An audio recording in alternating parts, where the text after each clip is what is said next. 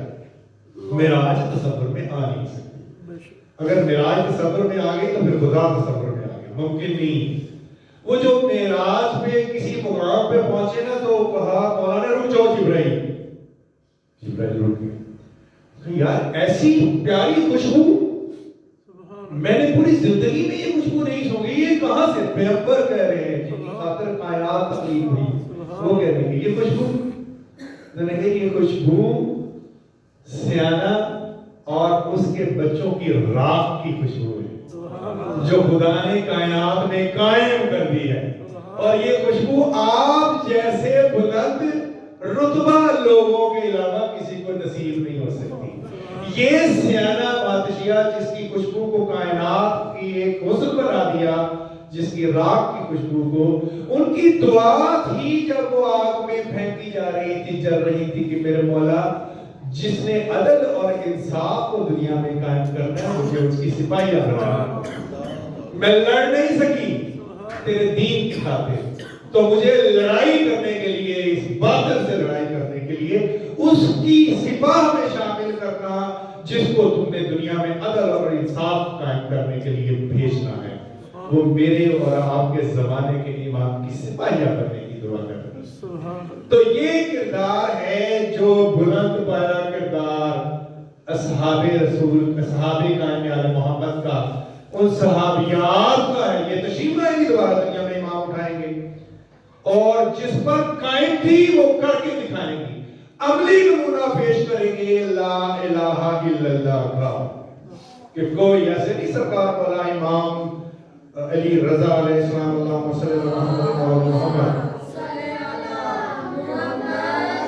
ان سے جو حدیث ان کی بیان کی پوری دیشہ پور نے سنی، تمام لوگوں نے، ہر فرقے نے لکھا، انہی کے نام سے حدیث ہے کہ لوگوں نے کہا پردہ ہٹائیے، لاکھوں لوگ جمع تھے، فرمان رسول کوئی بتائیے، تو آپ نے ہٹا کے کہا تھا کہ لا الہ الا اللہ، اللہ کا الہ ہے، جو اس میں داخل ہو گیا وہ ہر برائی سے محفوظ ہو گیا، وہ ہر شر سے بچ گیا، لا الہ الا اللہ، کوئی اور عبادت کے لائق نہیں ہے صرف خدا۔ پھر پردہ گرا کے پھر اٹھایا اور کہا کہ یاد رکھنا اس میں ہماری ولا پہلی شرط ہے کہ جو ولا سمیت شامل ہوگا، تو یہ سیانہ بادشاہ پہلی ذات تھی دنیا کی تاریخ میں جو ہمیں نظر آتی ہے پیغمبروں کے علاوہ، کہ جس نے ذکر کیا خدا کا اس ولا کے ساتھ کہ جو خدا کو چاہیے، تو یہ صحابیہ ہیں ہمارے زمانے کے امام کی۔ تو یہ کردار ہے، اس کردار میں جو چیز نظر آتی ہے وہ ہے کہ جب خدا امتحان لیتا ہے تو پھر قربانی کی کوئی نوعیت نہیں دیکھی جاتی، پھر کردار کربلا اپنی جہاں جو پیک پر نظر آتا ہے وہ جگہ جگہ نظر آنا چاہیے، چاہے وہ کسی بھی صورت میں ہو۔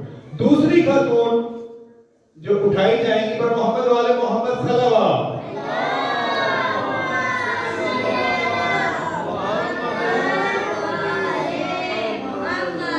سمیہ زوجہ یاسر رضی اللہ تعالیٰ عنہ۔ سمیہ، یہ سمیہ کا کردار دو تین ہیں، ایک ہی دور میں گزرے ہیں۔ ایک سمیہ وہ بھی ہے جو کسی اس رحیم کی ماں کے طور پہ جانی جاتی ہے، جو جس کا بیٹا کربلا کے واقعے کا ذمہ دار ہے ابن زیاد۔ یہ جو سمیہ ہے نا، یہ جناب عمار کی والدہ ہے، جناب عمار رضی اللہ تعالیٰ عنہ، پر محمد والے محمد صلی اللہ علیہ وسلم۔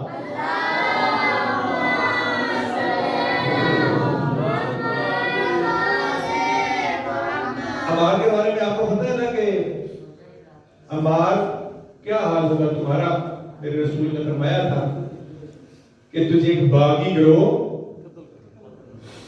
اس لیے مار دے گا کہ تم ان کو جنت کی طرف، حق کی طرف، زندگی کی طرف بلا رہا ہوگا اور وہ تمہیں باطل کی طرف بلا رہے ہیں۔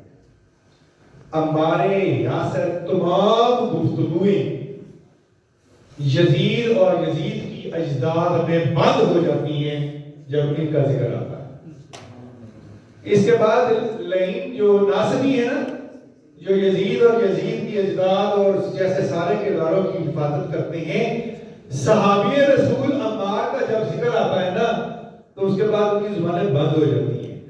یہ وہ ذات ہے کہ جس کی شہادت نے ایک حد فاصل قائم کیا، نہ جانے کتنے لوگ اس کے کردار کی وجہ سے تشیع میں آئے ہیں، اس ایک کردار کی وجہ سے۔ عمار یاسر، یعنی یاسر کا بیٹا عمار، ابتدائی لوگوں کو اسلام قبول کرنے والوں میں تینوں، یہ پورا گھرانہ۔ کوئی کہتا ہے کہ سب سے پہلے سمیہ نے اسلام قبول کیا تھا، کوئی کہتا ہے کہ یاسر نے کیا تھا، کوئی کہتا ہے عمار نے کیا تھا۔ تو ان کے اسلام قبول کرنے کی کوئی نشانی نہیں ہے کہ آ کے کہا ہو کہ رسول کے ہاتھ پہ ہاتھ رکھ کر کہ ہم آپ کی بیعت کرتے ہیں۔ لوگوں نے ایک محاورہ بنا لیا کہ فلاں نے کلمہ پڑھا تھا، فلاں نے کلمہ نہیں پڑھا تھا، فلاں نے کب پڑھا تھا، اور اس لیے بنایا ہے کہ اصل میں جب لوگ کچھ پکڑے گئے تھے نا، گرفتار ہو گئے تھے، محمد والے محمد صلی اللہ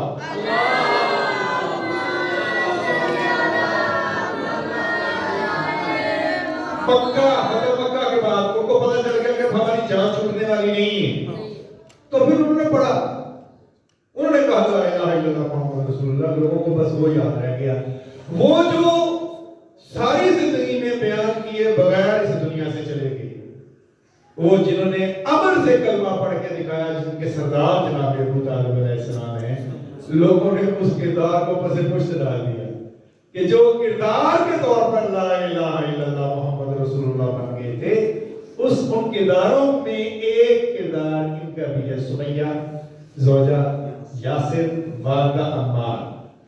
عمار وہ صحابی رسول ہیں کہ جن کے بارے میں لوگ کہتے ہیں نا اس نے پہلے کیا، اس نے بعد میں کیا، پھر اس کو ختم کرنے کے لیے وہ کہتے ہیں 6 لوگ پہلے کیا، یہ بحث ہی ختم کرتا کہ کس نے پہلے کیا۔ وہ کہتے ہیں یہ 6 لوگ ہیں جنہوں نے اول اسلام قبول کیا، پوری تشیع ہو، تسنن ہو، اہل سنت ہو، کوئی بھی ہو، حنفی ہو، مالکی ہو، شافعی ہو، ان 6 میں عمار کے نام کو شامل کرتے ہیں، اور ان 6 میں ہی ان دونوں کے ناموں کو شامل کیا جاتا ہے۔ آپ بتائیں 3 تو یہ بن گئے، تو باقی آپ ڈھونڈنا شروع کر دیں گے کون کون۔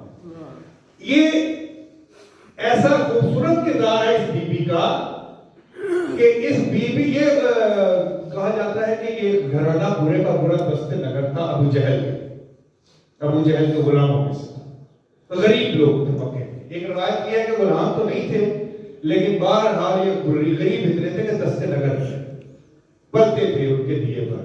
تو جب ختمی برکت محمد مصطفیٰ صلی اللہ علیہ وآلہ وسلم نے اعلان حق فرمایا مکہ میں اور کہا کہ آؤ قبولیت اختیار کرو، تو یہ اولین لوگ تھے جنہوں نے قبولیت اختیار کی۔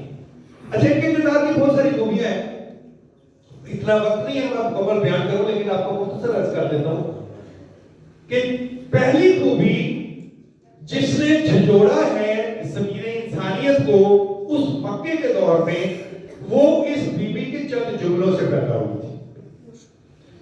آپ نے اپنے خامد کو پہلی مجلس جو برپا کی نا، بلا کے اپنے خامد پر اپنے بچوں کو بلا کے کہا کہ یہ جو آیا ہے نا، جو عبداللہ کا بیٹا جو آپ کی بات کرتا ہے، شروع سے ہی نہ جانے کیوں میں اس کے چہرے کی طرف دیکھتی تھی اور مجھے یقین تھا کہ یہیں سے خیر آئے گی۔ تو جب یہ کہتا ہے نا کہ بچیوں کو زندہ درگور نہ کرو، تو مجھے بہت پرانے دور میں اپنے ماں کی درگور کی بھی بچیاں یاد آ جاتی، جو انہوں نے کوکھ سے جنم دی، تو میرے باپ نے ان کو زندہ درگور کیا۔ خاندان کی جب بھی کوئی بھی مکے کی کوئی بچی اس طرح زندہ درگور ہوتی تھی تو میرا دل تڑپتا تھا، نہ جانے کتنی راتیں، کتنے میں آج تک چین نہیں پا پائی۔ تو جب سے میں نے اس کی زبان سے سنا ہے کہ عورت کا احترام کرنا ہے، بیٹی کو مقدس رشتے کے طور پر، اپنی نجات دہندہ کے طور پر، رحمت کے طور پر دیکھنا ہے، میں اس دل سے اس کے ایک ایک کلام پہ اپنا دل دے بیٹھا۔ اب جو یہ کہتا ہے وہ درست کہتا ہے۔ انہی کے کہنے پر یاسر نے اسلام قبول کیا، ان کے خالد نے، اور انہی کے کہنے پر ان کے بیٹے نے۔ تو یہ بات اتنی مشہور ہوئی کہ اس کے بعد یہ عرب کی عورتوں کو پاس جب بھی بیٹھتی تو یہی بات بیان کرتی کہ یہ عورت کے حقوق کی بات کرنے والا پہلا آیا ہے۔ تو پہلی سپیکر جس نے غربت کے باوجود علم حق بلند کیا، وہ یہ سمیہ تھی۔ کوئی سورسز نہیں دیکھے، کسی کی جرت نہیں تھی اس وقت بنو ہاشم کے آگے آنکھ اٹھا سکتا۔ بنو ہاشم کی کوئی عورت، کوئی مرد اگر بات کرتا تھا تو چپ کر کے آگے بولتے نہیں تھے، رد کر کے چلے جاتے تھے۔ لیکن کوئی غریب بات کرتا تھا تو اس پہ جو ظلم ہوتا تھا وہ بلال رضی اللہ تعالیٰ عنہ پہ ہونے والا اور خود ان پہ ہونے والا ظلم آپ نے دیکھا ہوا، بھگتنا پڑتا تھا۔ اس کے لیے تیار ہو کے کہا کہ لا الہ الا اللہ محمد رسول اللہ، یہی ایک خدا ہے، کوئی اور نہیں ہے۔ اور اس سے اتنی وفاداری ہے، یہ کہے گا کہ شہر چھوڑ جاؤ تو شہر چھوڑ جائیں گے، دنیا چھوڑ جاؤ تو دنیا چھوڑ جائیں گے۔ جو یہ کہتا ہے یہ ٹھیک کہتا ہے۔ ہمیں کھانا دینا ہے دو، ہمیں لباس دینا ہے دو، ہمیں زندہ رہنے دینا ہے رہنے دو، موت دینی ہے موت دو۔ اب ہم اس سے نہیں ہٹیں، ایک دن نہیں، دو دن نہیں، نہ جانے کتنے مہینے روزانہ عرب کے جن کو لوگ شرفا کہتے ہیں، ظالم ترین جوہلا سردار اکٹھے ہو جاتے، ریت پر دونوں میاں بیوی کو لٹا دیتے، زمین میں لکڑیاں کھود کر برگاڑ کر رسیوں سے باندھ دیتے اور گرم پانی ان کے اوپر گراتے، گرم ریت پر کوڑوں سے مارتے، اور جب بہت زیادہ مزہ لینا ہوتا نا تو ان رسیوں کو اونٹوں کی پاؤں سے باندھ کے نا اونٹوں کو ایک دوسرے کے مخالف چلاتے، ان کی چیخیں نکلتی اور عمار سامنے بیٹھے دیکھ رہے ہوتے۔ یہ کوئی عام بات نہیں ہے جو میں نے عرض کر دی تو آپ نے سن لی، یہ بڑا مشکل مرحلہ ہے۔ بھاگتے جاتے بنو ہاشم کی طرف، اور بنو ہاشم میں سے کوئی آتا تو یہ ظلم بند ہوتا۔ جناب ابو طالب علیہ السلام کسی کو بھیجتے تو یہ ظلم بند ہوتا، پھر چلیں گے اب آج نہیں تو کل کریں گے، پھر کسی اور شہر کی کونے کی طرف منہ کر لیتے، ریگستان میں جاتے، وہاں پھر یہی عمل اگلے دن دہراتے، پھر جناب حمزہ یا جناب ابو طالب علیہ السلام میں سے کوئی آتا یا کسی کو پیغام بھیجتا تو وہ ان کی جان چھوڑتی۔ جب یہ ظلم ان کے اوپر ہو رہا ہوتا تھا نا تو محمد مصطفیٰ صلی اللہ علیہ وسلم جانتے تھے نا اللہ کے نظام کو، ان کے لیے دعا فرمایا کرتے تھے۔ وہ جو دعا بولا فرمایا کرتے تھے وہ دعا اپنے بیٹے کے صحابی اور صحابیہ بننے کے لیے ہوتی تھی کہ میرے مولا جب تو دنیا میں عدل اور انصاف قائم کرے گا نا میرے بیٹے کے ذریعے، تو ان کو اس مظلومیت کی بنا پر جو یہ اظہار کر رہے ہیں زبان سے، عمل کے ذریعے کرنے کا موقع فراہم کرنا۔ تو دعائے محمد مصطفیٰ ہے کہ سمیہ وہ دوسری خاتون ہوگی جو صحابیہ قائم آل محمد کے طور پر اٹھائی جائے گی۔ اچھا کیا ہو رہا تھا؟ باندھا ہوا ہے دونوں میاں بیوی کو گرم تپتی ہوئی ریت پر، کہہ رہے ہیں کہ کہو کہ حبل خدا ہے، وہ کہہ رہی ہیں نہیں لا الہ الا اللہ، وہ کہہ رہے ہیں کہ ہم تمہیں مال دیتے ہیں کہو کہ ہمارا مال تمہارا خدا ہے، وہ کہتی ہیں نہیں لا الہ الا اللہ، کہہ رہی ہیں تڑپ رہی ہیں، ہاں پانی نہیں پیا ہوا، ہونٹ سوکھے ہوئے ہیں۔ اسی جب دیکھا نا کہ حد ہو گئی ہے تو اونٹوں کو حکم دیا، انہیں ہنکایا، اس طرح کے درمیان سے چیر دیا۔ جب یہ ہو رہا تھا بعض جگہ لکھا ہوا ہے کہ نیزہ پیٹ میں مار کے پیٹ کو چیر دیا ابو جہل۔ جب یہ ہو رہا تھا تو اس وقت یہ جس کو یاد کر رہی تھی وہ آپ کے اور میرے زمانے میں امام حجت دورہ کو یاد کر رہی تھی، حجت دورہ کو یاد کر رہی تھی کیونکہ جانتی تھی کہ محمد مصطفیٰ نے بتایا ہے کہ دنیا میں ایک دفعہ عدل ضرور قائم ہوگا، وہ ان کا بیٹا کرے گا۔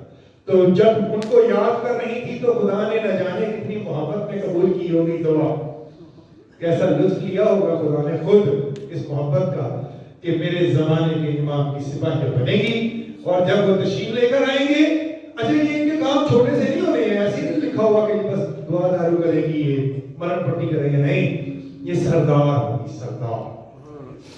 ان کے ذریعے سے دین رائج ہوگا، یہ اس گروہ کی بات کر رہا ہوں۔ کس کے ساتھ کھڑی ہوئی ہے یہ؟ جناب عیسیٰ علیہ السلام کی سپاہ میں کردار مالک اشتر کے ساتھ۔ تو جو مردوں میں کردار وہ لوگ ادا کر رہے ہوں گے، خواتین میں کردار سیانہ اور سمیہ جیسی خواتین کر رہی ہوں گی، پر محمد والے محمد صلی اللہ علیہ وسلم